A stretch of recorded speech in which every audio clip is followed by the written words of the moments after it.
say that like that. Hey, man. Hey, I'm a Ninja Turtles fan. Okay, I will ooze wherever I like.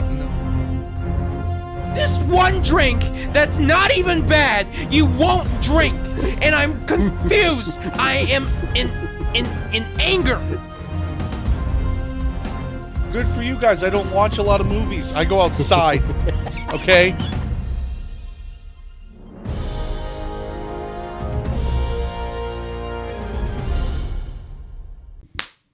Hello and welcome back to another episode of the Too Many Words podcast. I'm your host, Isaac Williams.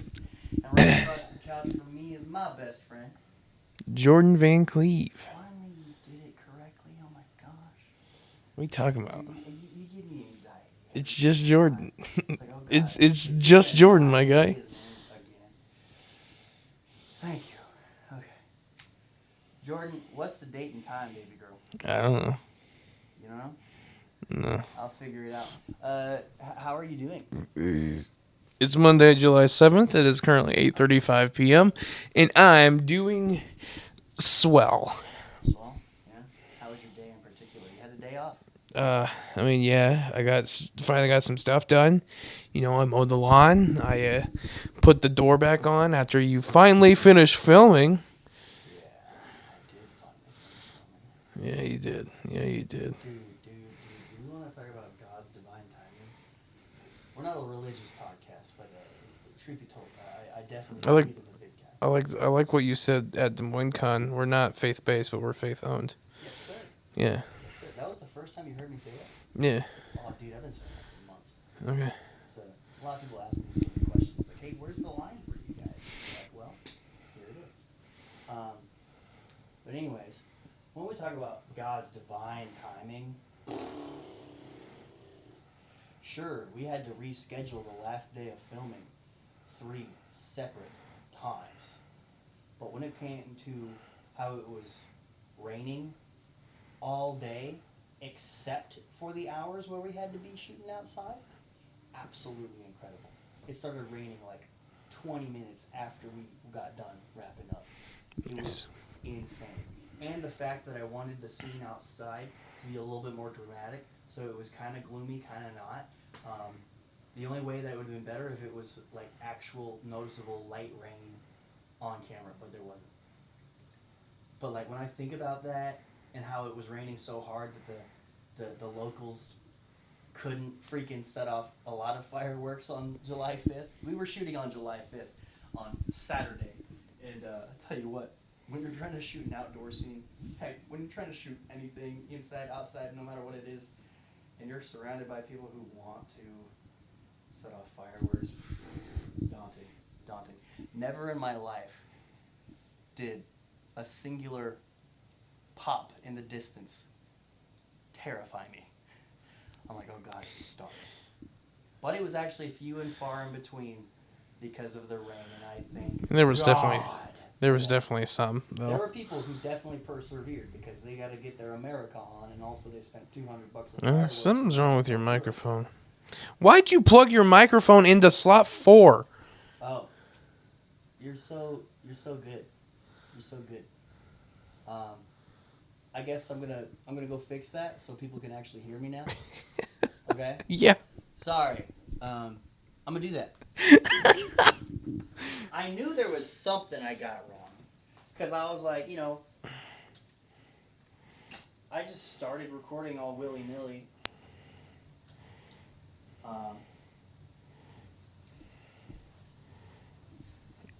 So this one's turned up?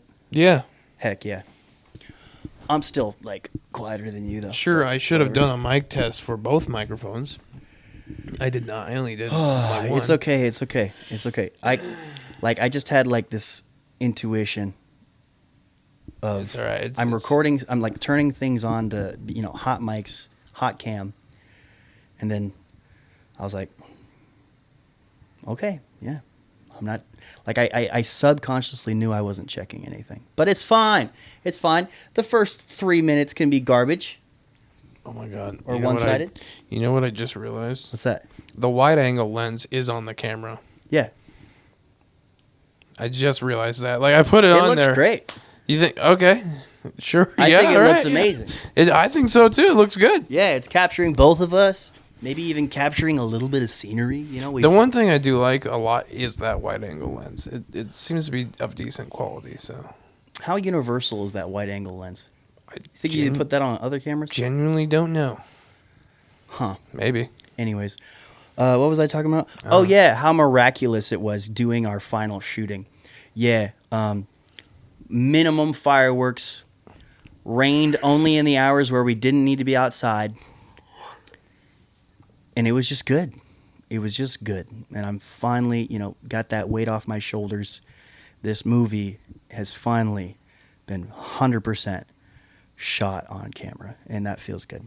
But I don't want to talk way too much about that. There's obviously going to be podcast episodes that are going to be dedicated more to highlighting the film and what it was and all this stuff, and obviously the live event too. Yeah, for sure. So that episode is going to be amazing. yeah, let's roll past it. Can we do Fancies right now? Yeah. Because I don't want to forget it later. Yeah. Awesome. Yeah. Jordan? Yeah. It's going to actually take a little bit of time for me to find that post because it was 3 weeks ago. So, Jordan, say something Because funny. you like to think you're an influencer. Shut up.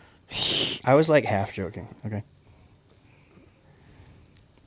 I'm not an actual influencer, okay? Like, for me to say a year and a half ago that I'm not a content creator, please think of that Isaac, not the Isaac that said he's an influencer, okay? I'm not either, okay? But you are trying to be like an internet persona with... Not with really. your- I'm trying to be a person that people know and people know as a creative, not an internet persona. Like, one thing is for sure, I don't want to be like known the same way that Logan Paul is known. Yeah. Or known the same way that King Batch is known, which is, it's that social media guy that's now doing important stuff. Yeah. Yeah. Yeah. Like, I definitely want people to first think of me as a director one of these days, Director first. Mm-hmm. I have some friends in my life that definitely introduce me as a writer and filmmaker first, and I really appreciate those friends. Shout out to not me. Dean. What? It's not me. No, it's not. Shout out to Dean Sturdivant. He is actually one of the only friends that I have that definitely introduces me to others as a filmmaker. I actually got a quote for him. It's not going to be exact, but he says, if you're a creative and someone asks you what you do for a living, you say that you do freelance for what you want to do for a living. You don't let people know, you don't tell people, I'm a bus driver.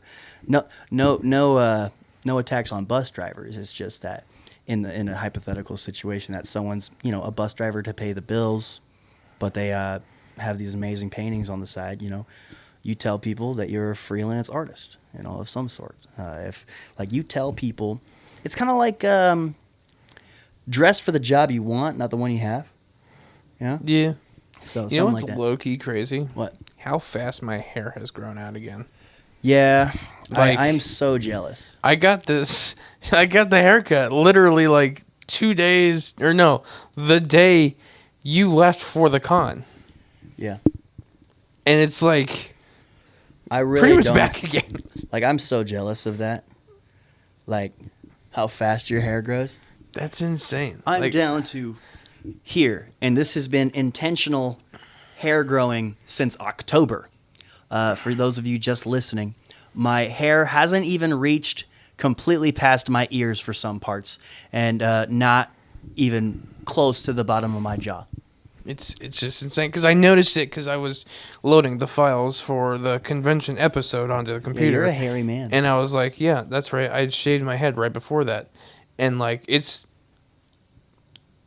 been a week, a little more than that. And like, my head is like full of hair again. It's Yeah. crazy. You want to trade hair jeans? No, maybe. Dang it. No. Because like, my ex-girlfriend said that my most attractive part of me was my hair. So I'll take You got that. good hair. You got do. thick I do. hair. It's not thinning. I just It's a good I hairline. just got a 5 head. That's all. The head is huge, but the hair is good. Yeah. Hair is really good. Okay. Oh yeah, I found it. Fancies. Fancers. Let's see.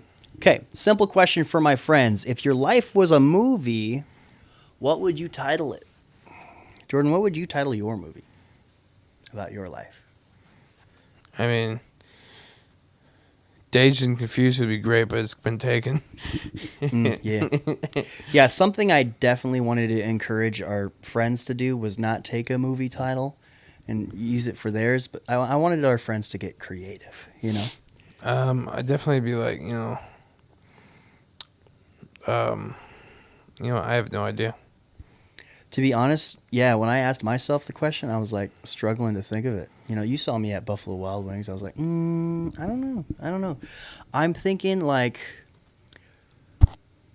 I don't know. It would probably have to be things that I've just said for like mantras in my life, like I want to cry, but I got shit to do. that, or my whole team gonna eat, you know, or I am unfadable, or other things, you know.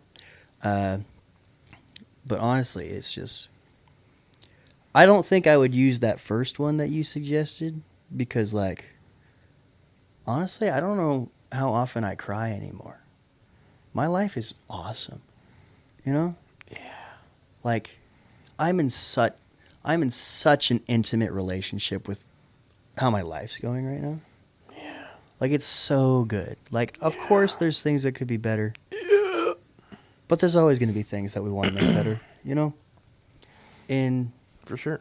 I encourage people who have lives where the good definitely outweighs the bad, okay?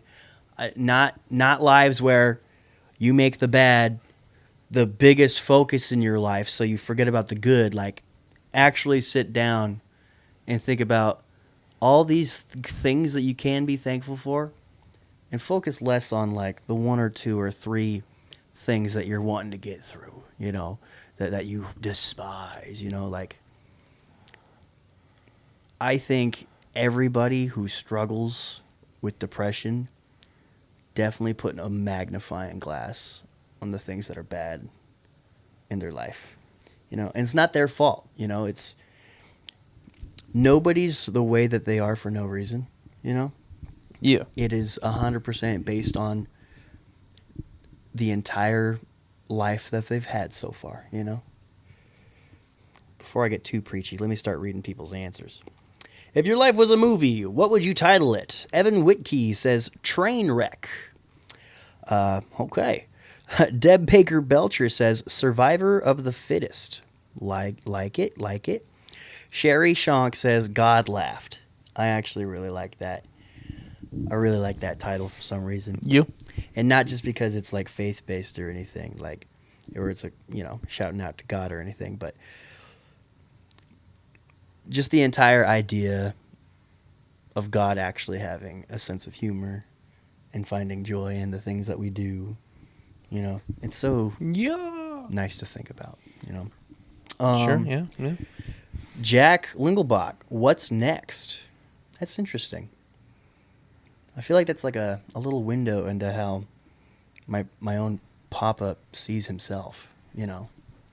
Because obviously we see our Papa completely different from the way that he sees himself, you know. Yeah, that's definitely true. And so He definitely probably sees it as like, there's much more to be done. yeah. Freddie Fisher, Welp? ? Nice one, Freddie. Ben Anderson, Here We Go Again. Love it. Samara Vega, Dumpster Fire, Part 2. Okay. My father said, Eventful Itself. Honestly, that's a little bit, I like the way that's worded. Like, it gets you thinking. Okay. I don't know. I don't know. Shirley Hines, I'm Still Standing. Ryan Barnhart, Franks and Beans. Okay. My Aunt Jackie dropped a GIF and it's got some captions in it. Working 9 to 5. Working that 9 to 5. James Ward, Triumphs Through Tragedy, a musical. Shout out to our editor, James. You're so awesome. I love you. I love the take that it's a musical. I love you so much. Mike Kingston, our boy Mike Kingston I love said, that guy. nobody told me there would be stairs. You know what? That's good. That one's a bit amusing. Yeah, that's for sure. And lastly, my mother, a series of unfortunate events. That one's been taken. Maybe. Isolated. It's kind of original. I love you, Mom, but I think, it goes back to what I was saying before I started reading these answers. I don't see why she sees her life as a bunch of unfortunate events, Like, she's got a roof over her head, a job that pays the bills. I got a roof over my head, a woman I love laying in my bed. And it's all right. Sorry, I can't even. She's got You gotta be careful with that now. 2 kids that are adults but stay in touch with her. She's got grandkids. She's got a living grandmother in her 40s.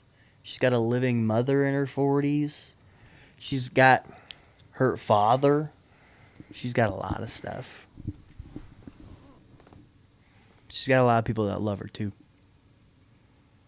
And I just hope that she knows that. Yeah. You got to remind people of what they have sometimes, But anyways, that's been this week's Fanswers. What should we ask for next week, Jordan? Happy birthday. All right, you come up with it because you're going to take on the next recording anyways because you're reviewing Superman with someone else that's not me. Yeah, that's gonna happen. Yep, I hope so. Yeah, it is. Why are you making it sound like it won't? Sorry, that wasn't Yeah, my that's intention. gonna happen. That wasn't my intention. It was more like, yep, that unfortunately has to happen. Yeah, I miss quite a few Fleur episodes sometimes. Like in total, it's like racking up. You're a busy man. I am a busy man. Reason why I won't be at next recording is because I'll be at the Uncanny Experience doing press, actually. So maybe screw it. Man, we can't have the podcast equipment in 2 places at once yet. I mean, you could take the GoPro. Yeah, but like how many mics can I use and all this stuff? Like, We've only got one pod track. Yeah. I can't believe I'm asked to do press at an event and I'm going to like go solo and I'll have almost no equipment and all this crap. I guess I'll just be full on social media mogul with the freaking iPhone camera. Sorry. It's okay. We're only going up from here, but yeah, I was really hoping that I could like at least have someone with me to do one good question. But I guess all weekend I'm going to have to ask like strangers. Hey, can you hold this camera real quick? Also, the camera is your phone. I'll be using my phone for a voice memo. Oh gosh, I'm going to have to make a lot of friends. But anyways, Jordan, what's the retrospective this week? It's episode number what? Huh? What? What? It's episode number what? It's episode 151 or 52. Heck yeah. What are we doing for this episode now that we're 20 minutes in? Oh, yeah. Sorry, I was confused about the words you said. So we're going to reflect on Planet FunkCon. Yeah, the funk. Sure. Planet FunkCon. They Yes. brought the funk. First con I've been to where they're actively playing music over the intercom, which is nice. You know, that's fitting. There should be music playing at a place called Planet FunkCon. Straight up, this was the best con I've ever been to. All right, Mr. Skewed Reality, you were there for one day. It was. Okay. It was small and like just the vendors there were more in tune with my own interests, and I think that made a significant difference for me. Honestly, with it being like a quarter the size of Des Moines Con, there was definitely a lot more intimacy there. Oh yeah. And definitely celebrities that are more willing to be generous with their time. Yeah. You know, and it's crazy. I can't wait to see some of those one good questions. And more lenient, you know, handlers as well and stuff like that. And every single time we invite Planet Funk Con as a collaborator on stuff, they accept it. And so like it's like each time we post, a new person follows us now. Oh yeah. And it's really, really nice. In terms of this con being the first con where we're trying to make money, it wasn't all that great. We made $52 the entire weekend. It cost us about almost $200 to have the booth there. But on all other measuring sticks, not counting money or money making for that matter, this was a very successful convention. We got a lot of content. We had pretty significant people on our podcast. We got one good questions done, like you just said. We made really good connections for the future. I mean, like, there's so much stuff to share, and it's really, really awesome. Right? Yes. What are you doing? I'm checking out the Instagram. Checking out the Instagram. Yeah, I think we went in to the con at like, well, let's take a look. We went into the convention a week ago, I think at like 50-something followers on Instagram. Something like that. 2 weeks ago. So I don't know. the Marion Art started following us 2 weeks ago.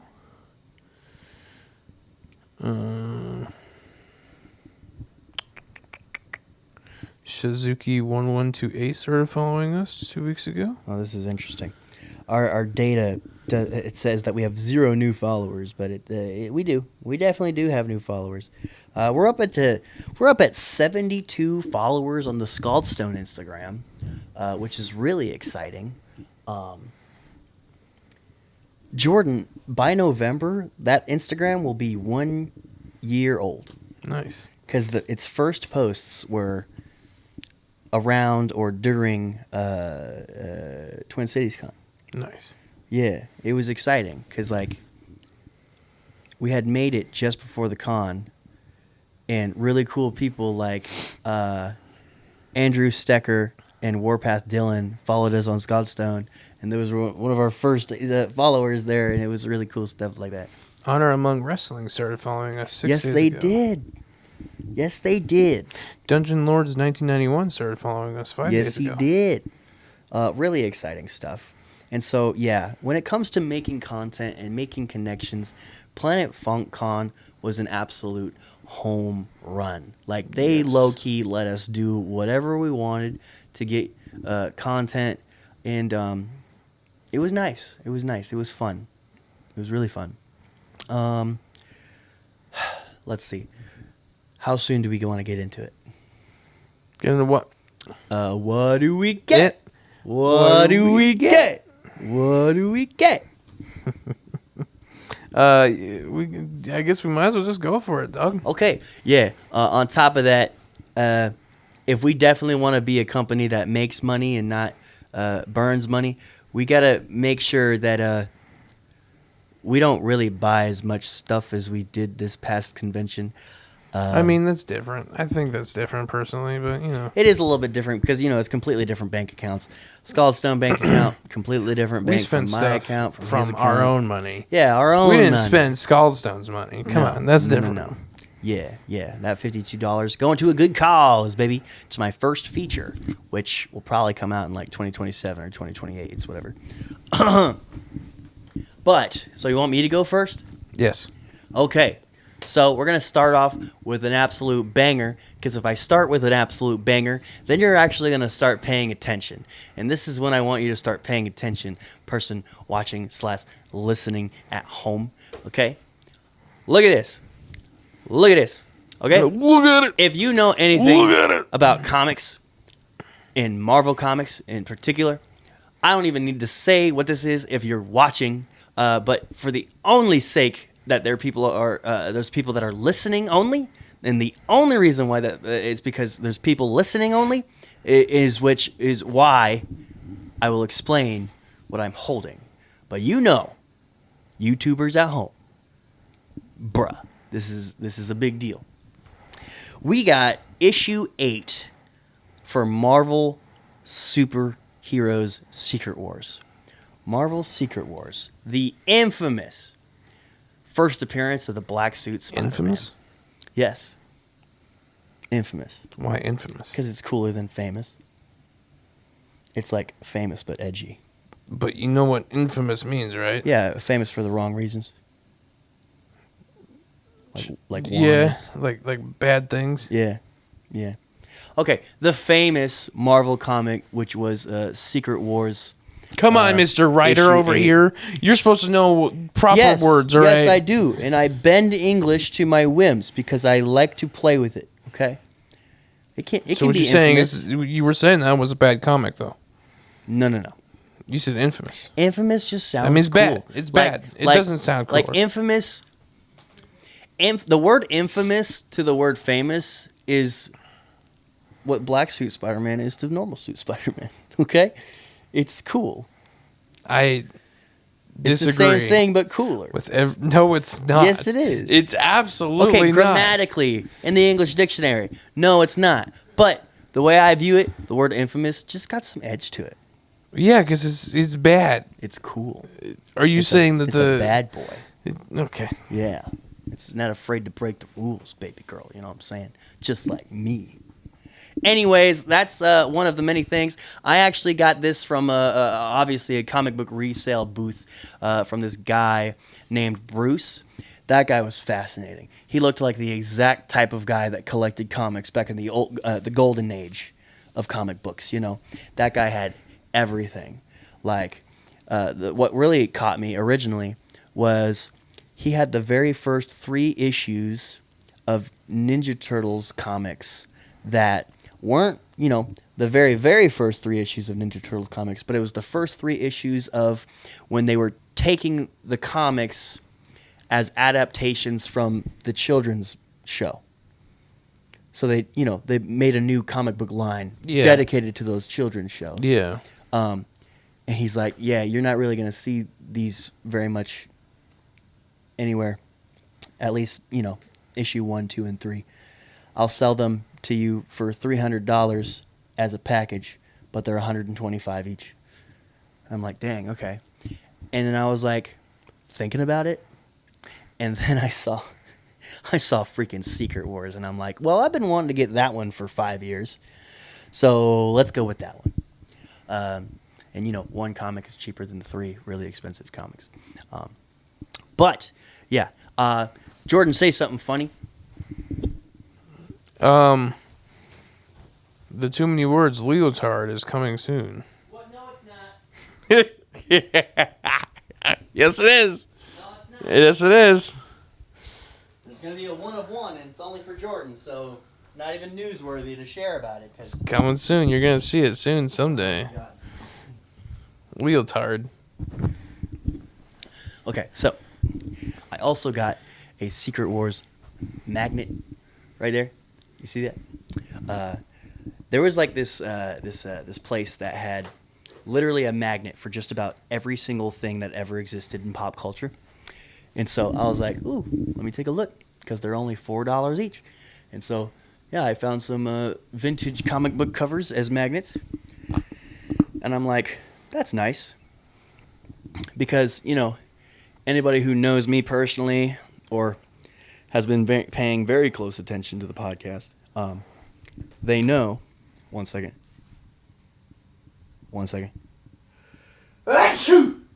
Whew. Okay. They know that I've been wanting. That Isaac's a fucking nerd. I've been wanting to plan out how my first apartment will look like, because odds are by the end of this year, I will have my own place. And thinking about interior decorating with nobody else having a problem at all with my interior No decorating. one can see you. They can hear me. I'm about to grab the next thing. Okay? Chill. Okay. It's just exciting to be able to finally have a place by the end of the year where the rules that are there are the rules that I set, along with, the rules of the actual apartment building. But I'm a pretty good boy in the parameters of not making a You haven't hotel given owners that mad? to your Nana yet? No, I haven't seen her. Interesting. Yeah, I haven't seen her. But listen, man. The next thing I grabbed.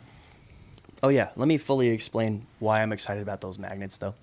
And in the essence of storytelling, the bookmarks shouldn't be next. I got those magnets for the same reason why I got these freaking Yu-Gi-Oh! Engraved table coasters. Oh my goodness, bro. You got a little Blue Eyes White Dragon here. And also, you got Dark Magician right here. And yeah, forever on like Where's the black rest of 'em? stone. Where's the rest of them? Yeah. Still wrapped up. I also bought all 5 pieces of Exodia as table coasters. And I'm really excited about it. So the reason why I'm excited about it is because obviously these are things that I'm going to be able to not just display at my apartment, but like just usable little subtle nerdy things that also still have some sophistication with it. I really like that stuff. Like it's so niche. Like it's so niche that I can't even explain examples that I haven't ran into yet. But like black table coasters with Yu-Gi-Oh monsters on it? Bro. All 5 pieces of Exodia are definitely going on my coffee table in the living room. And then you got a coaster for probably a Blue Eyes White Dragon in my bedroom when I, need a little water by my bedside, right? Yeah. And then, of course, one on my desk in my office. And so, yeah, this is a Dark Magician. We're going to be hanging out when I, edit like a magician on my post-production movies and stuff. But anyways, I'm overly excited about things that are fun but also useful. Like I just love that stuff. Kind of like the way I see myself. I'm fun. I'm not taken too seriously, but I am useful in the fields that I'm useful. No, in. you're not. Yes, I am. Nah. Oh yeah, dude. You know how much like. I would never use you. You know how? Okay, thank you. Anyways, moving on to these bookmarks. These bookmarks are going to be a shorter story than this bookmark, so I must say, I got 2 bookmarks. It's one with a dinosaur on it and one with a unicorn on it. These bookmarks, I bought both of them from author Ben Wolfe.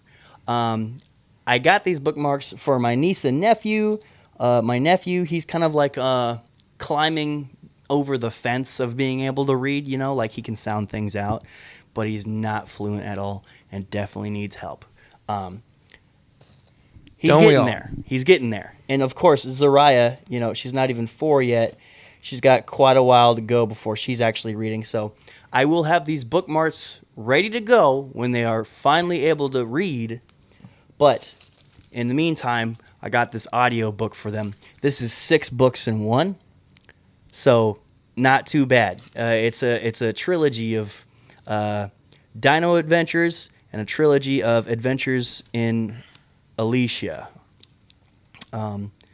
So yeah, 1 boy story, 1 girl story. I don't know how good they will be at listening to audio only things, because those they're such iPad kids. Yeah. Without even having an iPad, but they're such iPad kids. And then I got this as a gift from my Nana. And on the back says, "To the Nana," signed by Patricia Patz, quotation marks, Peppermint Patty. The voice of Peppermint Patty. Patricia, you are an absolute G if you're listening. I appreciate you. You are one of the nicest folks I've met at a convention easily. To be equally excited to meet me as I am to meet you. This is your fault. What the fuck?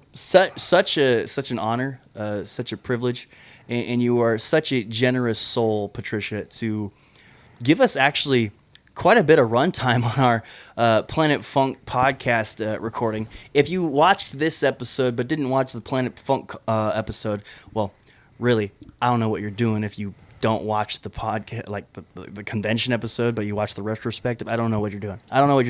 But just in case, if you didn't watch that yet, Patricia was one of the most fun guests we've had at cons. She just felt so relaxed, so nice, and of course, very fluent with a mic. So, yeah. We appreciate you, Patricia. My Nana and Patricia could have talked for hours with how much my Nana loved Peanuts and how much, how knowledgeable Patricia was at Peanuts. Like, dude, she was an absolute historian. Oh, yeah. Knowing, like, everything about everything. Like, she answered one of our questions and then, like, gave it so much lore on top of that with every single answer that she gave us, which was incredible. Can we talk about how she played Peppermint Patty, right? Mm-hmm. And her name is Patricia, a.k.a. Patty. Pats. Yeah. Yeah, I asked her about that. She's like, yeah, I'm basically the same person, but with dyed hair and a nose job. Or no, not dyed hair, but she's old and with a nose job. That's so funny to me. That's just so funny. She is so easy. It's like going. fate. Yeah. I don't even know if she was serious about the nose job comment, but yeah. Up next is I bought a blind bag for Battle Beasts, even though I've never ever watched Battle Beasts or whatever it was. I've seen like an episode and a half of the Invincible series. So I don't know what really possessed me to buy it, other than the fact that it looked cool, and it was like a cute little mystery box thing, mystery bag type of thing. What are you doing? What are you doing? Where are you going? Okay, weirdo. So now I'm going to struggle to put it back in the bag. But obviously, I got an issue of Battle Beasts, and it's one of those things. For the people listening at home, I have in my hand a blank back and front cover comic book. The ones that you see at like comic book stores where they have just like an all white cover with the title on the front, and like you could draw your own cover and all that stuff, which I think is a really cool thing that people still do with comics. Yeah. But in the off chance that a guy cool enough like Dave Wheeler is watching, Dave, heads up. When I see you again at Mad X, I'm going to say, hey, bro, you want to draw a Battle Beast cover? And that's going to be pretty sick. I'm going to be really happy to see that. I think his original cover art, he charges, actually. I think it's his highest price point out of his entire booth. But I'll be prepared for it, mostly because it's a homie like Dave, and it's going to be really cool to have a comic book that's drawn by Dave. Anyways, moving on to independent comic books. I love independent comic books. I will always support independent comic book writers and artists and all that fun stuff, which is why we know people by the likes of, once again, Dave Wheeler, Mike Kingston, Aubrey Sitterson. Recently, a guy named Austin, that's cool, friends with Melanie. Met him. He's cool. And others, so many others. This is a guy, Josh Werner presents a comic book that says, I hate you, please die. Okay? Now listen. I love the fact that, well, mainly because the big two, Marvel Comics and DC Comics, they don't really delve into the darker stuff too much. unless it's like a character that's supposed to be dark, like Ghost Rider. But when it comes to like horror comics, thriller comics, it's few and far in between for the big guys. But independent comic books, I love it when they get down and dirty on the darker side. And this one's a little bit crazy. If you want to look up I Hate You, Please Die, you can learn more about it. It's looks very fun. I can't wait to read it. Well, I can wait to read it because I keep buying comic books and books. So this one's kind of fun. He also bought something. Yes, I did buy something. So the next thing I'm going to show you is Dakota Kraut. It is something.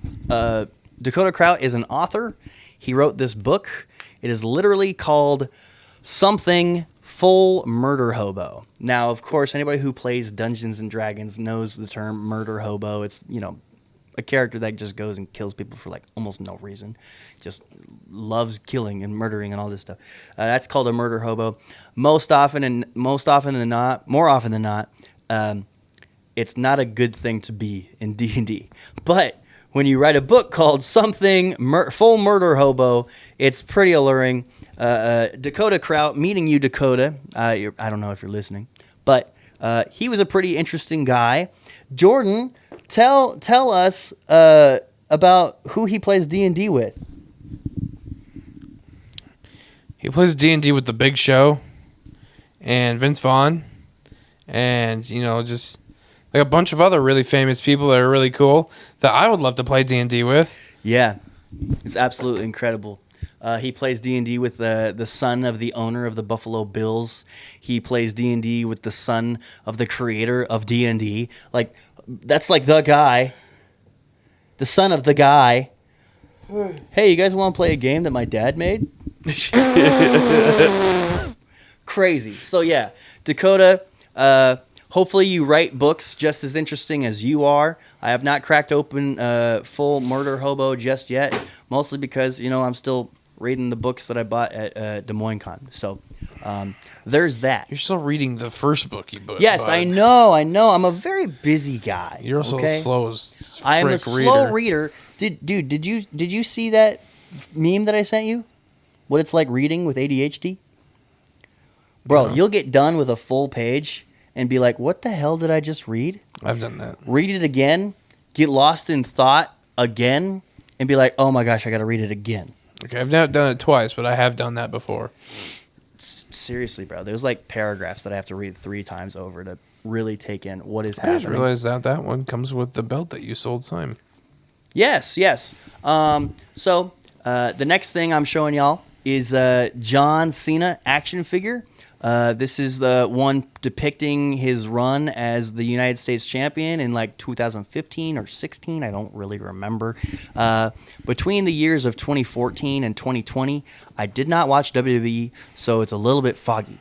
But this has been the newest addition, John Cena, for my John Cena one figure representing each year of his career collection. So I want around 20 to 23 or 4 different John Cena figures. It's been really helpful that they're coming out with John Cena stuff all throughout the year. Problem is that they're super collectible and they're all going to be pretty hard to snag on the shelf. And if I don't snag them on the shelf, it's going to be probably like $100 or $150 per figure. You just gotta shop online, man. I know you really don't like doing that, but come on, bro. The transparent John Cena figure, that's going to be worth hundreds of dollars once it's not available for the common people. Mm-hmm. It's insane. But yeah, that was Dakota Kraut, something for Full Murder Hobo. I definitely did not give it enough grace as I should have. What are you talking about? Yes, you did. He was a really cool guy. I know, but we did a one good question with him. So you're going to stay tuned for that whenever that comes out. We got like 16 one good questions in the freaking bank. So I don't know if we'll see him anytime soon. But yeah, I'm going to start going through these business cards as like a... Actually, no, Jordan, you start talking about what you got. No. Yes. No, you finish We're yours. halfway through what I did. You finish yours first, please. Why? Because I've been talking for like, let's see, 20 minutes. Yeah, that's the whole point of a fucking podcast. Yeah, but like... Just finish your stuff, okay, man? Okay. My Okay. God. I wanted to keep it interesting. Like, hey. Going from one person to another is not going to keep it interesting. Yes, it is. They're not going to keep it more interesting, is what I mean. I promise it will. No. It's. I promise it's a you, different it makes cadence no and difference. A tone Promise you, it makes no difference. I promise you. I promise you, it makes no difference. Jordan, I've listened to podcasts more than you. Isaac, I've listened to podcasts, not more than you, but I've listened to podcasts. It makes no difference. If there is a tone change in a podcast, maybe that podcast goes from background noise to, oh, what's this now? You know? Just finish your stuff. It's a all right, psychological thing. Okay. Finish it. Anyways, I'm going to go through all of these business cards. Don't worry. It's not a lot of them. But the fact that I got all of them and they all want to support me, or I want to support them in each different way, and the fact that I just, have them, I want to shout them out, okay? This is a podcast. This is a production company that's built on supporting other people. So we're going to get into it. This one is it's a business called Leo Crafted, okay? Spelled like Leo Crafted. It's a company that was started by Caitlin Leonardo. What? Bro, if that's a real last name, that's pretty cool. But yeah, she makes anime and fantasy-inspired bath products. I bought beard oil from her. It's over here. Right here. Just a simple branding on it. Nothing crazy special. I got her oatmeal stout beard oil. You might say, Isaac, didn't you just say they were fantasy themed? That sounds very basic. It's because it is. I actually bought from her what she would call classic collection, where it's, not themed or anything. It's just something that she makes. Excuse me. She had different genres. But let me tell you what made me buy from her, though. Jordan, you were not here for this. But in the last hour, on the last day of the con, some older gentleman comes up to me. He's like, do you use beard oil? And I said, absolutely I do. I guess I was the bushiest beard in the aisle. I saw a few of the people there. You definitely had one of the beards. Heck yeah. He's like, hey, sir, so my daughter, she's selling beard oil over here. I'm like, let's go. Let's go look over here. That's good. And, she had Avatar-themed products. Like everything was a theme, and it was like a mixture of, like, beard balm, beard oil, bar soaps, other things for hygiene. Like a full set, and there was like 5 themes. One was like Avatar, The Last Airbender. The other one was like My Hero Academia. The other one was like Naruto. A few other things that I can't remember just because I'm not an anime guy like that. I told her, I was like, you gonna get a One Piece section? She's like, I'm working on it, actually. I'm like, thank goodness. Because I could not grab any products from any of her other themes other than classic without feeling like a phony, Yeah. Like, oh, I got an Avatar-themed beard balm. Cool, what's the reference? I don't know, but it smells nice. Like, no. But this oatmeal stout smells great. If you want to find her... oatmeal stout? Yeah. Can I smell that? Yes, you can. It's a nostalgic smell, actually. It's insane. But you can find her and her products at www.leocrafted.com. The back of her card has the logo of Facebook, TikTok, and Instagram. It does not say her handle, unfortunately, but I'm pretty sure if you just search Leo Crafted on any of those, you'll find it. So there's that. Moving on to... No, we're gonna do him last. Moving on to Honor Among Wrestling. Now, these guys, they're pretty cool. Honor Among Wrestling, they were promoting one of their next shows that were in Bettendorf. Unfortunately, I will not make it to Bettendorf simply because, I got my whole calendar's packed, baby girl. But Honor Among Wrestling one of the few wrestling promotions that now follows us on Instagram, mentioned earlier. That's really cool. You know, Jordan, stuff like that is what makes me believe that we can actually have a wrestling show in 2 years. You know? Too Many Burgers 5. Extra beef. You know? Why would you taste that? Why are you a weirdo? Why are you eating the thing that I got? Huh? Huh? Huh? This smells so good. Yes, it does not does. taste as good as it smells. Well, of course but not. Like, I don't know. I really was like, I want to consume this right now. So It smells I read through the amazing. entirety of the ingredients. Was like, Amazing. there's nothing in here I cannot consume. I'm gonna taste it. Dude. Not saying it's bad. It doesn't taste bad per se. It It's tastes just like something that you probably shouldn't eat. just kind of tastes a little bit like soap. Yeah. It's It's actually like the flavor's developing a bit in my mouth, and it's my God. it's starting to get a little bit more pleasant. And I'm like, I don't know how to feel about this. Do right not now. drink my beard oil. I'm not gonna. Okay? No, Thank you. absolutely not. Thank you. But like the notes of vanilla are starting to come through a lot more, and it's starting to like really be. Every time pleasant. you use the word notes for things that you taste now, I just think of my mom bullying you. That's because your mom's a great person. So yeah, Honor Among Wrestling.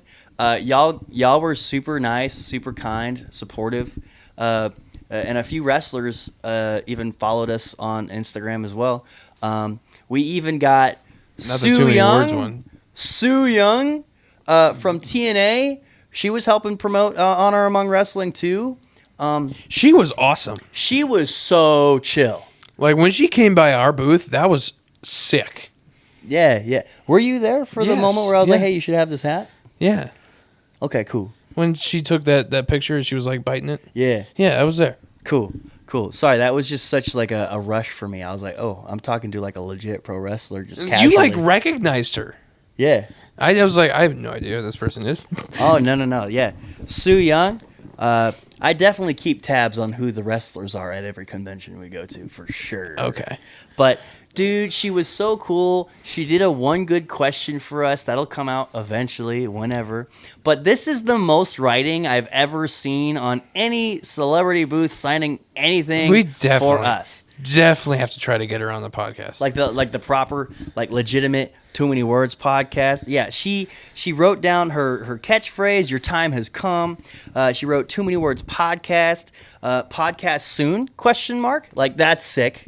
That's and then one that we she should did- get framed.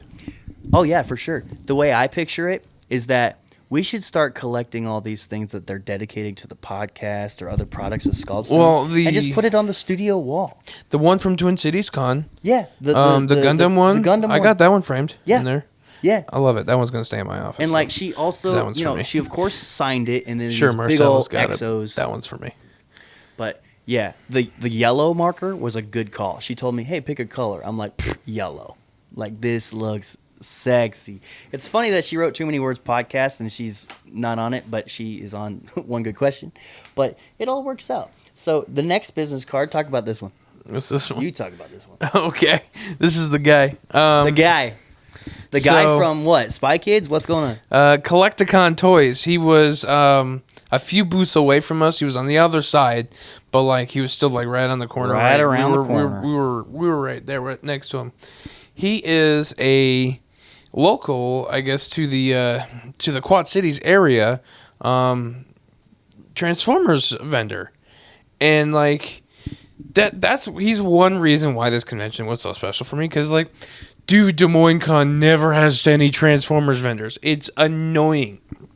Sure, there's a couple people that will sell Transformers, but like that's not their thing.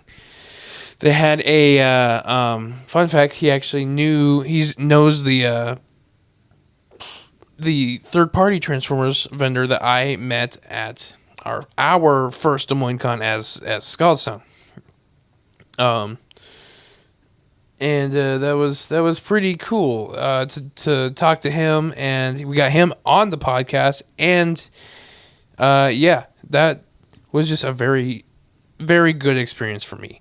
I liked that a lot. I really like the design of this business card too. It's simple on the front, where it just has like the main logo for him, and on the back you got the QR code, and it gets You got a little discount thing, and then you got all the platforms he's on, and then you got this like amalgamation transformer around the back here. I bet you I could name off actually like almost all of these. You got Galvatron, Shockwave, Soundwave. I believe that's Ape Face, Starscream. It's kind of cut off in the back, so I'm not sure. That might be Scorponok. And then his head is Tarn, and then he's got 2 combiner limbs. It looks like Swindle for a leg and Mixmaster for a leg. But the only one I can't quite pin down would be that waist piece. It looks familiar, but I'm not sure what it is. But yeah, we talked to this guy we talked to him for a while. Good. And it was really cool to have him on the podcast. I'm glad. And he's also like a really cool guy. I don't get to talk Transformers very often, because just no one I know is actually a Transformers fan like I am. Yeah, I'm not even surface level Transformers fan. I've tried getting Isaac into it, but he's like, I know as much about Transformers. I probably know more about Star Wars. I'm not a Star Wars guy. No, you know surface level Transformers. At least surface level. You're a casual fan. I guess I can may or may name not all be the thanks to people me, from the but 2007 movie. and you really enjoyed Transformers 1, and you got the basics of that, like you went into that understanding like what was going on. So for sure. Like I think you have just regular. I guess I would know more than my mom or my sister. They know nothing. So yes. Yeah. They know nothing about anything. Well, they Like- know about Transformers. They know they exist, Like they probably put on Transformers for Tyrion if you asked. but like your mom still knows nothing about Marvel, Yeah, that's which a is little bit crazy. weird. Because Like, she's seen like every She's movie. seen all of them, but you ask her about any. I don't understand how she retains information. I don't know either, my guy. Like, she's got to be one of the few people that have seen every Marvel movie in the first 3 phases, and still is like, who the what now? If it's not Iron Man, I don't give a damn. Exactly. Like, yeah, love you, Mom. But we got Right. two more business cards left. Now, this guy, he was really excited. His name is Charles D. Moissant. Moissant? Yeah. Wait, well, I don't know if I'm putting an accent on it. I think it's just better to say than moisant. Okay. But even if it's moisant, homie, I think we're cool enough. You're Moissant, okay? Moissant. Homie comes over to my booth. Our booth?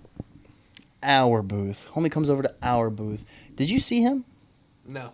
Okay, No, you weren't there for that moment? I was not there for that. So this guy makes comic books, but that's not like the first thing he likes to pride himself in.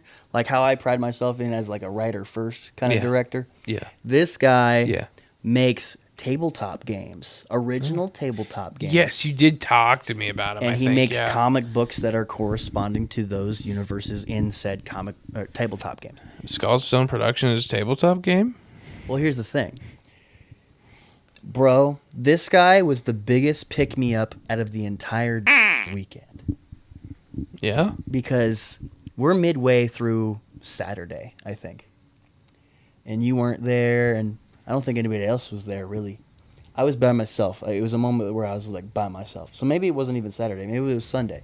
Actually, no, it was Saturday, for sure. Where did I go? Where did my dad go? There was a point where I was really depressed, really sad about how things are going.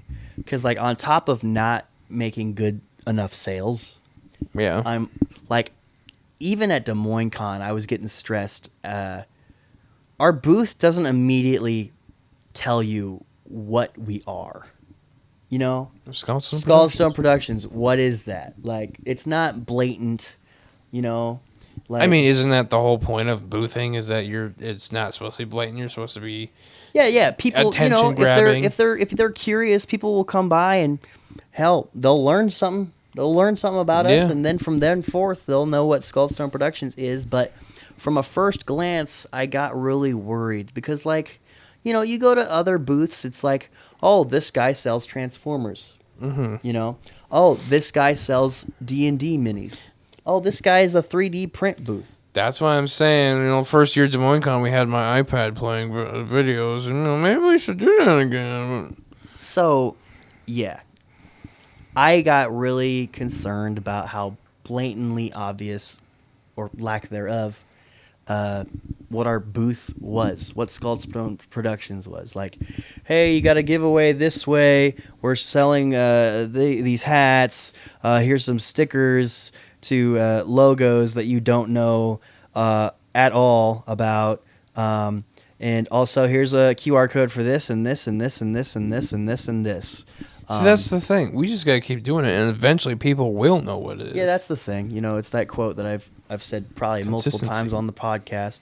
Well, consistency, and also that Bill Burr quote. You just gotta scream into the abyss, and then one day everybody will know you. Yes. You know? But going back to Charles, he comes over to my booth. I got my head down. I'm a little mopey, and he comes over. He's like, "Ah, indie films." Yeah. I'm like, yeah. Yeah. That's exactly what we do. Yes.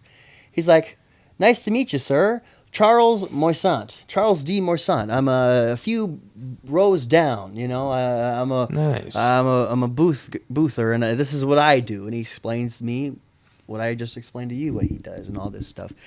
Homie was such a huge pick me up, and he dissolved any insecurities that I had over the whole thing. He's like, I got a movie idea. I'm like, oh, really? And he tells me about that movie idea, in which I will not talk about on the podcast because now it's mine, because he bestowed it upon me. Oh, I will okay. tell you this later. Okay. But he's telling me about it. He's like, yeah, I'm thinking about making a comic book about it. I'm like, really? I'm like, can I steal this idea for a movie? He's like, absolutely. And he starts talking to me about a possible partnership. And he told me to, you know, email him. I'm like, hey, man, like later in the weekend, I'm like, hey, man, can I buy a couple of your comic books? He's like, just email me. I'll send you some. This guy, I don't know why, but he was an absolute angel, wanted to support me, talk to me about how I can get grants for my movies and other projects. Like, he showed me the website.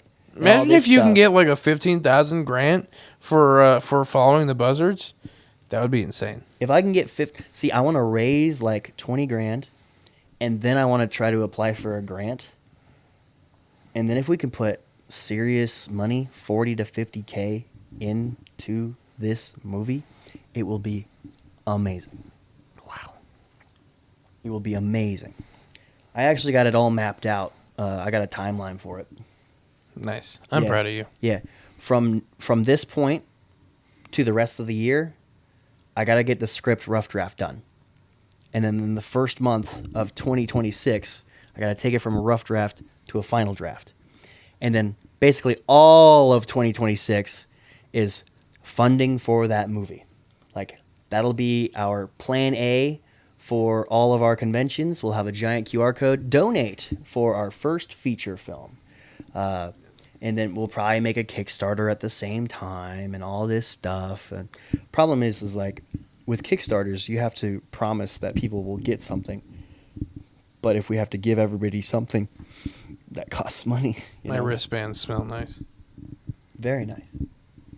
And so, yeah, he just told me a lot of things that made me believe in myself in more ways than one. And Charles, if you're listening, I freaking love you, dog. Like, really cool. He said, yeah, I'm looking forward to this partnership. And, yeah, I still have yet to freaking email him because there's so many people I need to email right now. Like, I need to email Dave Wheeler because he said that, yeah, we could do an interview for Unfadable. Same thing with Aubrey Sitterson. Same thing with Paul E. Niemeyer, the Mortal Kombat artist who agreed to do our T-shirt. And all this stuff. You need to get rolling on that. Yeah, I do. Like now. Yeah, whatever. But yes, thank you, Charles. People listening, people watching, I really hope that you caught how awesome of a man Charles was to me this weekend. What about the next one? Dude, Charles was like, he's like a real life embodiment of like a wizard. Yeah. You know how he said goodbye to me over the weekend? Good morrow. He said, "Stay brilliant." Interesting. Yeah, shook my hand. Stay brilliant, my friend. Crazy. But hey, I'm going to shout out his board game. It's called Outer Planet Panic. I think there's some subtext there. It's really hard to read because it's blue. It's dark blue. Let me see it. Archaeology meets alien technology. Okay. A board game, 1 to 6 players, coming to Kickstarter.com. Okay. Outerplanet.com. Yeah, look that up, friends. Here you go.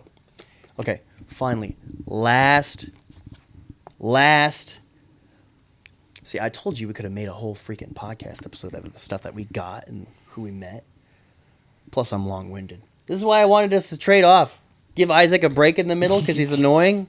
You know? Can you Talk just for the longest time? Can you just shut the fuck up and talk about what you're doing? Yes. This last one is a business card Well, you got one more thing over there. What? Oh, never mind. out That's of the business cards. never We got mind. That's the same. We got thing, actually. J.B. Coleman, author of Dungeon Lords: The Lost Disciple. Now, I'm going to talk to him while I also show the books. Of course, I just said he was an author, so obviously I have books from said author that I want to talk about. The Revenant's Tale is a short story that is it's tied to his main book that he was selling this past weekend. It's a little bit of an insight on the big bad guy in the book Dungeon Lords. But yeah, JB, he is, this is his first book, like his first book that he's like actively trying to sell, I guess. And it's the first of like an actual like series that he's trying to make. He's like, yeah, and right here is my very overachieving timeline that I'm really trying to hit. And it probably won't happen, but I'm trying to do it. There's something about JB that makes me feel warm in my heart. Oh, there's stuff in Just here, too. because this is what he said while we were setting up on the first day. He walks by. He's like, Sunday, all my books are free. I don't want to come back with any of them. I'm like, don't tell too many people that. Like I said, don't forget, there's stuff in that book. Yeah, like bookmarks and stuff. Do you want to talk about it? I'm talking about him. He also signed it, which is cool. Number 87 out of 100. We got a There's a Dungeon sticker. Lords sticker. Honestly, I didn't even notice that. We got a Dungeon Lords bookmark. Look, it's a certificate And a of certificate of authenticity. Yes, sick. So that's all that. Let me read the back real quick. Actually, no, I'm not going to do See, that. I was looking for a publisher. Dungeon Lords by J.B. Coleman. Please look it up. I legit don't know where he has this posted online for purchase or anything like that. The guy, oh my gosh, he didn't really believe in himself for the whole weekend. He's like, yeah, this is probably the only convention I'm going to do. Didn't sell as many books as I kind of wanted to. And I'm in DungeonLords.com. in my head, I'm like, I don't want this guy to give up. Dude, he was such a nice guy. It's also on Amazon. He gave me all those like those pity laughs, where it's like, oh, this guy's trying to be funny. Let me laugh at him for his sake, He gave me plenty of those, Yeah. Yeah, he was just such a good guy, and he doesn't deserve what he thought he deserved, which is not enough. He deserved not enough. Like, he thought he deserved not enough. Mm-hmm. 'Cause, like, let me tell you something. Planet Funk Con, it was amazing. Amazing. Super successful in a lot of different ways. Please, nobody, and I mean nobody, use a got a smaller Discord. convention as a measuring stick for how successful your company's going to be or your books are going to be and all that stuff, okay? JB was like, yeah, I'm not going to do conventions anymore on the last day. I'm like, dog, do not make this your only convention. Homie sold like so many books over the weekend compared to us who sold 2 hats. Yeah. That guy sold like 9 or 12 books on Saturday alone. He knows how to market himself. It's just it wasn't a huge con and he didn't sell out, right? Homie just has to keep on at it. And I really hope you're listening, JB, because you're a really good guy. And I really, really hope that you keep on keeping on and give other markets and give other conventions a chance, because I promise you that you got a good thing going. Please stay creative. I know you said that, you got a wife and 4 kids and all this stuff, but that doesn't mean you got to give up on your dreams, man, okay? Hey, because sometimes the dreams feed the family, bro. Look at Back to the Future, right? The dad, before Marty went back in time, he thought he wasn't going to amount to anything. He was writing short stories that he never shared with anyone until Marty told him to, right? And then after Marty got back to the present day, everything was different. Marty's dad was selling his books and making money off of them, and he was a big shot writer now, right? All you gotta do is just do it, man. You just gotta put yourself out there. Start. Don't let just a small sample just put you off. You gotta just one weekend do it, man. At not even the highest trafficked convention, I mean, shoot, you put him at a place like Twin Cities? Absolutely. But anyways, yeah. Did you notice that I had JB close out the episode? I did see that, yes. Yeah, what do you think of that? I was confused. I think it was funny. It was supposed to be awkward on purpose. Yeah. Yeah, he was good at that. But yeah, man, JB, I hope I see you again. I better see you again. Maybe at Planet Funk Con next year, or at one of the cons that I recommended you go to. Okay? So please. Anyways, I promise I'm almost done. I'm sorry that every single item has a story that comes with it. But I promise we're almost done. Man, this episode is going to be longer than the actual con episode. Obviously, my exhibitor badge, it's because I'm an exhibitor, right? You got a one-piece lanyard with a Luffy ID badge holder. I got it because I like One Piece, duh. And I also needed a lanyard. Going back to all the, I love artistic things that I can use and low-key need, right? I never found where you bought that at, by the way. Oh, you never did? No. Oh, dude. He was actually, well, I guess you weren't with me for any of those other times either. I got a Hornswoggle sticker. Very cool Hornswoggle sticker. Why did I get a Hornswoggle sticker? Because I met Hornswoggle, and he signed this photo right here. I don't know if he dedicated it to me. No, he didn't. We signed this photo here, and we actually got a one good question with Hornswoggle, and I'm not going to tell you squat about how well that went, but it went well. It went really well, and I'm really excited for anybody and everybody to see it, because honestly, that's got to be one of my favorite one good questions that we did, because the better the question, the better I feel about it. I'm not going to tell you anything about how that one went. Proceeds to tell I said I'm not going to tell anyone how well it went, okay? I'm just still saying that it went well. Okay? He really liked the question. That was good. He really liked the question. And of course, the GOAT, Paul E. Niemeyer. You might be asking, who the hell is Paul E. Niemeyer? I saw he was and on to the that podcast. end, I say, you must have not watched the Planet FunkCon episode, because Paul E. Niemeyer was actually one of the cool celebrities that were willing to give us their time on the actual podcast last week. And so, yeah, he signed it, wrote Flawless Victory at the bottom, and it's just so unapologetically 80s style, because he was the original artist for Mortal Kombat back in the 80s. And I'm not going to go through the entire story that he told me, because it honestly took like 20 minutes for him to tell me, and I'm as long-winded as Does that that guy. mean he designed the logo? Yeah, he designed the logo.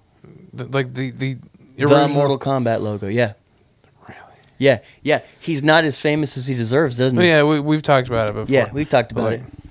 And you also, we're not really allowed to talk about it on the podcast. Oh, okay. All the Stuff. drama there. But that guy on camera agreed to do our podcast 2026 T-shirt, which is really exciting stuff. I'm very excited for that. That's gonna be cool. This year's really cool. I love this year's. Punching up in 2025, baby. Yeah, next year's is gonna be really cool. Because like this year, it was kind of like a Street Fighter take with a Ryu design a little bit. And then next year, follow it up with Mortal Kombat, bro. That's going to be really cool. And so I'm really happy about that. He was cool. And all you need to know about how cool he was just going to last week's episode where we actually go to Planet FunkCon and have him on for about 10 minutes. Dude, we called the segment Spies, Lies, and Video Games.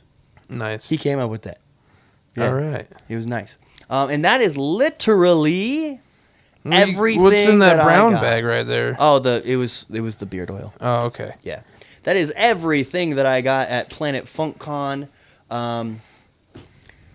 Probably the most I've spent at a con in a long time. But to be fair, a lot of it was just Me.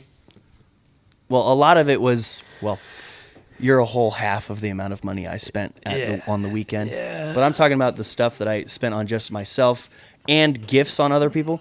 The bulk of what I've spent this past weekend was gifts on other people. Like I got stuff for my niece and nephew. I got stuff for my Nana. And I got stuff for Jordan because it was his birthday. Jordan, how's it feel to be older? Awful. Oh, how nice. I Now tell us what you got. actually feel 27, so it's not great. No, you feel your age. That's not a bad thing. Okay. Show and tell. Jordan, it is your turn to show and tell us what you got for All right, now you guys can't really see me right now. Planet FunCon. He's just grabbing his stuff. So we're gonna start with this guy because this was, I think. What's this guy? Is it even on camera? I haven't showed it yet. Okay. This is the first thing I actually personally bought at the convention. It is Studio Series Optimus Prime from Transformers Rise of the Beasts. Check out episode something where we review that movie. Review Rise of the Beasts. And then the second thing that I bought was actually this Funko Pop right here.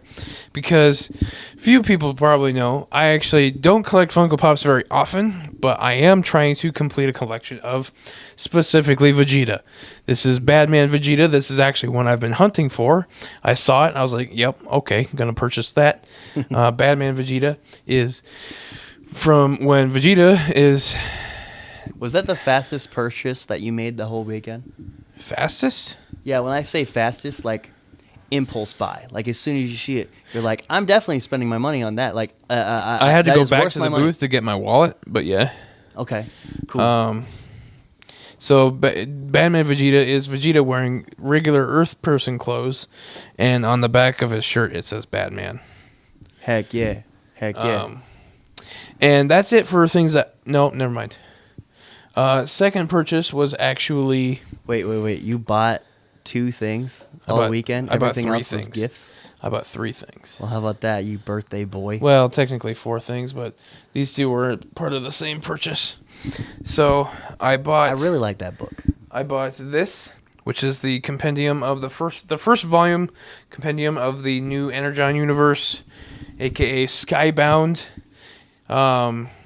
comics, aka the people that do The Walking Dead nowadays, the people that do Invincible. Really? Yeah. Nice. Robert Kirkman actually just took over creative direction of the Transformers himself, so he was going to be writing the Transformers comic books. That's nice. So these are this So year? that's the first collection of them. That's the first volume. I don't know how many issues there are. I only had the first issue of the comic series. This is like a right now thing or what? Yes, that is concurrently running. That literally just came out like the week before the con. Okay, cool. So Transformers left IDW to be with Image, huh? Skybound. That's... Oh, I guess that's also the Skybound logo, but Yes. Image is part there. I guess maybe they have steak or something. Yeah. I don't know what the history is that. There's a But lot of, in that same purchase, I also bought another Blockies. It was a Sludge or was a Snarl. No, it you should want be to put it in Sludge. the middle of the frame? Good I golly. did already, but Put it like closer. People want to see what you got. you can't really. It's blurry. That's why I didn't. Give it a side profile. That's the most interesting side. It's also really shadowy. Yeah. If we recorded 2 hours ago, oh God, that's going to be bad. That's going to be so bad. Jordan just turned on the freaking spotlight. Oh God, that's still going to be bad. It's reflective plastic. Oh man. Oh gosh. Seizure. Okay. And then Man, this is why nobody listens. They just watch.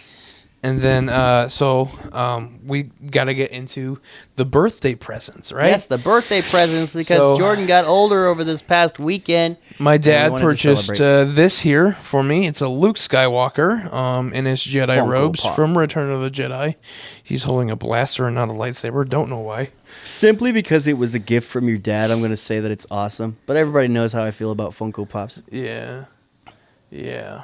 But it came from your dad's heart, so that makes And it then good. our landlord and savior Our landlord decided and to savior purchase got me you. a nice birthday present as well. Well, that's not from the con. I know, but this is a birthday present. Okay, yeah. This is a model kit of my favorite Gundam. It is the RX-0 Unicorn Gundam. It lights up. It's got lights and stuff in it. I'm not going to do that right now. Yeah. Because that would require another hand I don't have. I mean, we could probably post it in action on, like, our podcast or something. Yeah. On, like, the YouTube or Instagram. Yeah, I don't think that's Instagram. necessary. On Instagram. And then we get into the big things. We get into the expensive things. We get into AKA Isaac's birthday presents to me. Yeah, because we're best friends. And I was supposed to be better than everybody else at getting you gifts. So I'm going to start with the smaller Sorry, one. Dad. Sorry, Jeezy. And actually, I'm going to hand it off to Isaac Why? because I really liked when you came up and dropped it off and the way you described it, because that's exactly what it is. Oh, how did I do that? I was so proud of myself. I was just talking out my probably. So, this is Missing Link Optimus Prime. Missing Link Optimus Prime. I definitely have never said that before, so that's not what he's talking about. You did say that already, but so this is if they were to. This is the original G1 toy from the 80s, but redone with modern articulation and posability. Right? So let me transform it really quick because it takes like 5 seconds. Really? Yeah. Oh, nice. Well, I mean, it must be like a really simple design since it was based off of the first iteration. Yeah. So, like, yeah, Generation 1, Optimus Prime, but then they, reissued it with modern articulation, as he just said, to make it cooler, for people who want that nostalgic vibe, but with current time quality. People And have been going nuts for these. apparently, you could have only gotten these in Japan. So that's not true entirely. They are manufactured and Oh, so distributed your only. new friend lied to me. Is that what you're saying? No, let me talk. Let me talk. All right, please, before you interrupt me again. I'm just kidding. So I'm just gonna put him right there real quick. So they are manufactured and distributed only in Japan, but Hasbro Pulse did have these on their website for purchase for a very brief time, and so did Big Bad Toy Store. So did TF Source. These were things that you could get, but they were always at a marked up price because they essentially paid retail for them in order for you to get them actually in the States. So I don't remember exactly what you said you paid for this, but it sounded like an actually good price. I remember that. I'll say it.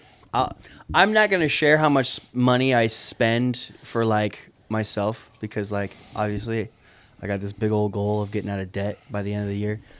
Obviously, we're keeping true on that. But I will brag about how much money I spent on my friends. I spent $150 on that. See, that's like exactly what it was like costing too. So Yeah. it does come with the trailer, It does open up here. And it's got stuff inside. It's got stuff inside. Yeah, I'm not gonna. Yeah, we're not gonna. Yeah, I'm not gonna. You get it. Yeah. Look it up on the internet. What should they look up on the internet if they want to? Missing Link Convoy or Missing Link Optimus Prime. Yeah. Pretty cool Heck guy. yeah. This And then- next one. And then what? This next one's gonna be a little bit difficult. Yeah. I'm just gonna grab him by the crotch and hope for the best.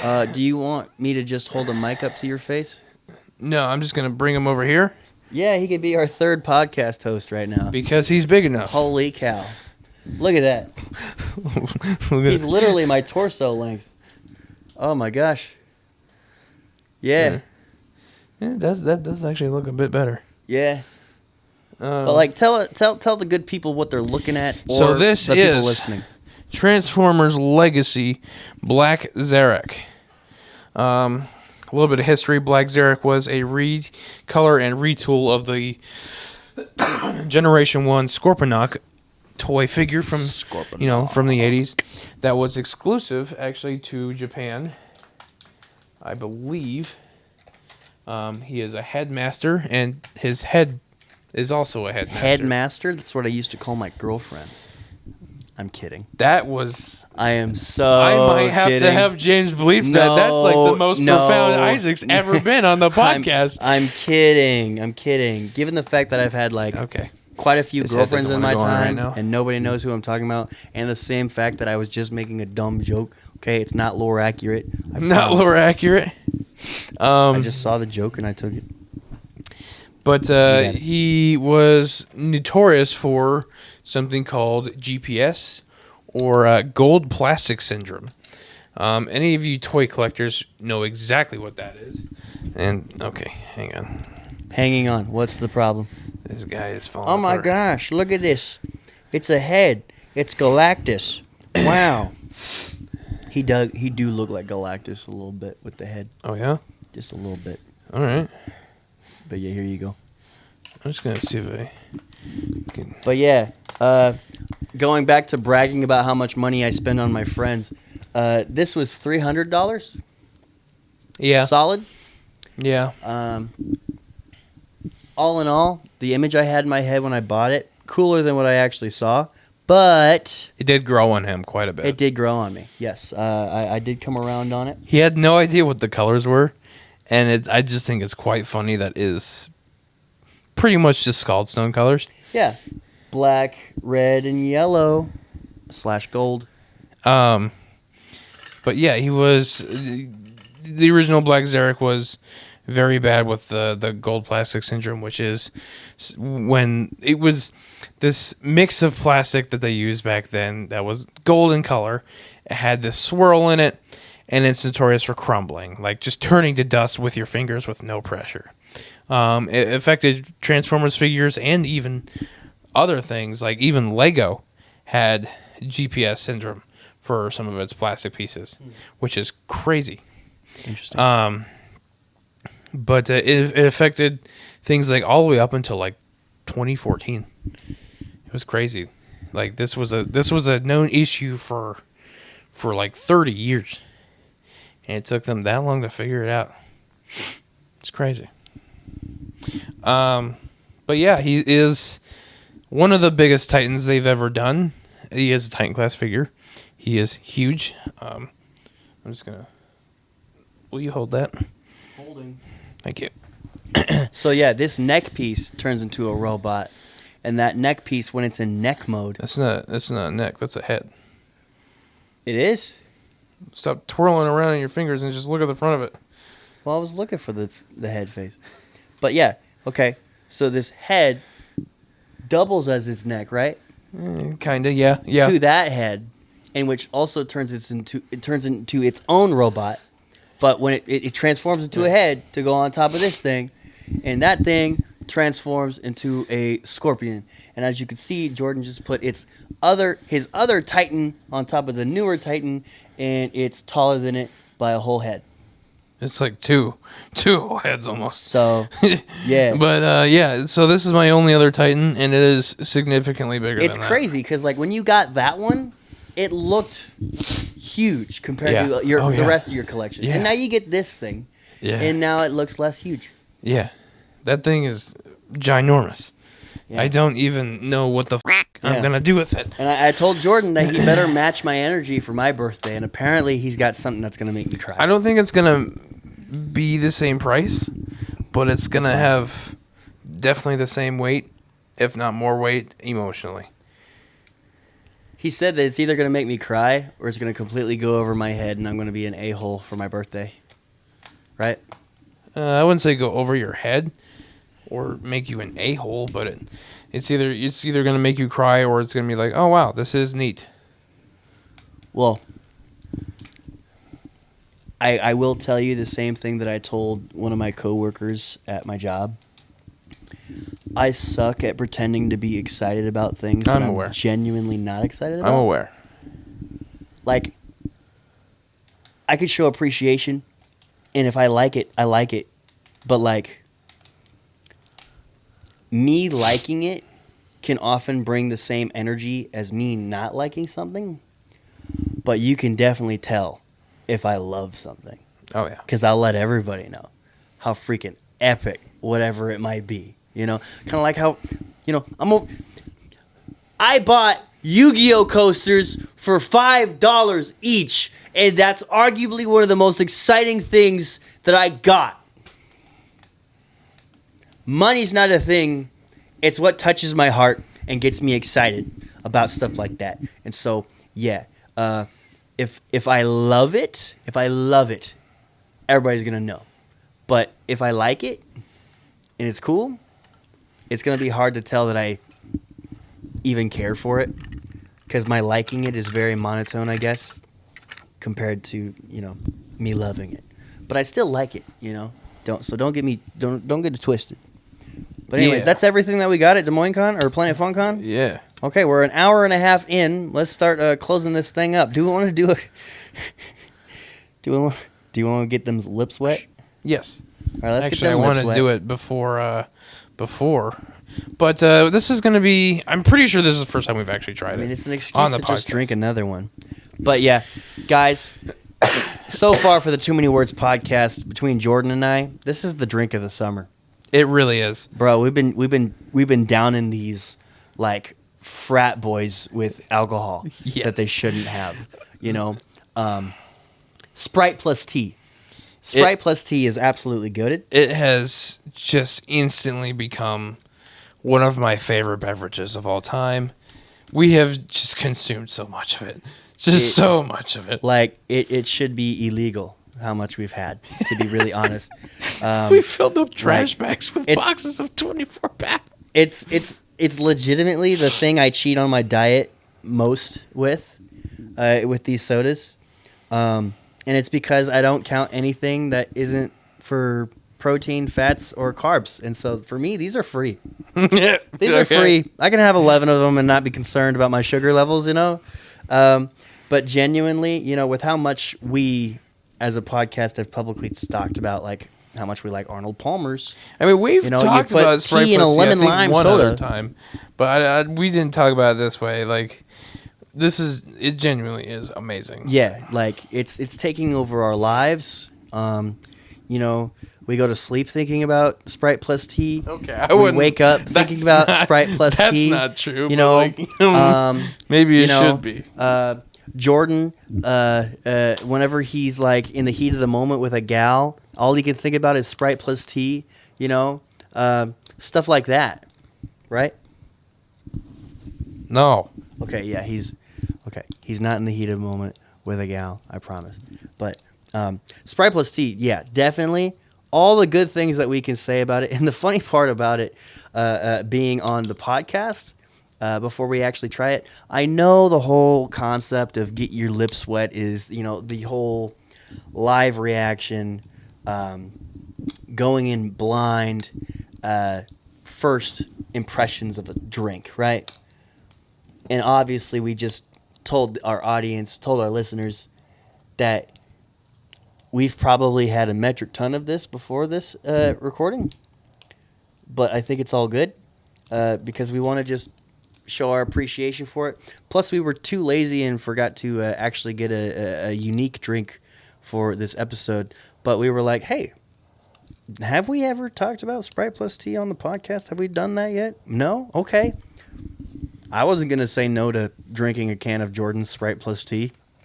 So, are you going to say something? Yeah, sorry, I was transforming the head. All right, let's do this. Now he's standing on top of... Do we even need to rate this out of 10? It's 10 out of 10. The people can tell, right? It's a 10 out of 10. Oh, are we not doing a can each? No. That was the last one. This was the last one. Bro, I walked in, you had 3 empty cases. That was the last cold one. Last cold one. Oh, okay. 1 second. Okay.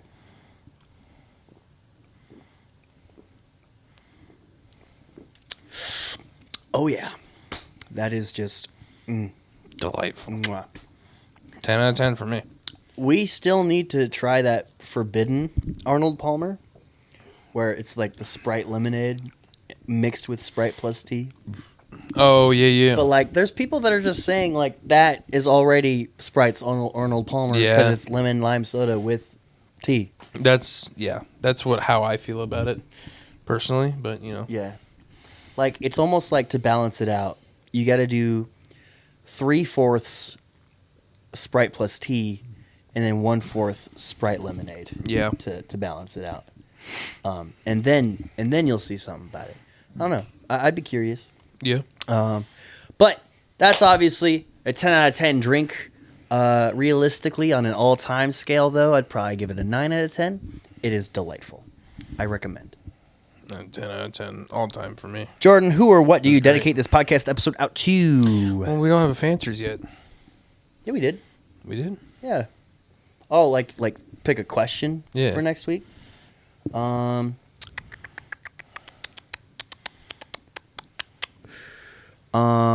Which movie are you more excited for, Superman or Fantastic Four? Why did we just have the exact same... Really? Yeah. Holy crap. That was...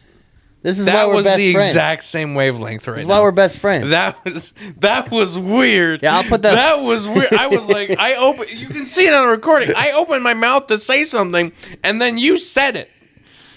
Oh, man, I got to watch your face on playback, I guess. Did you have a facial reaction?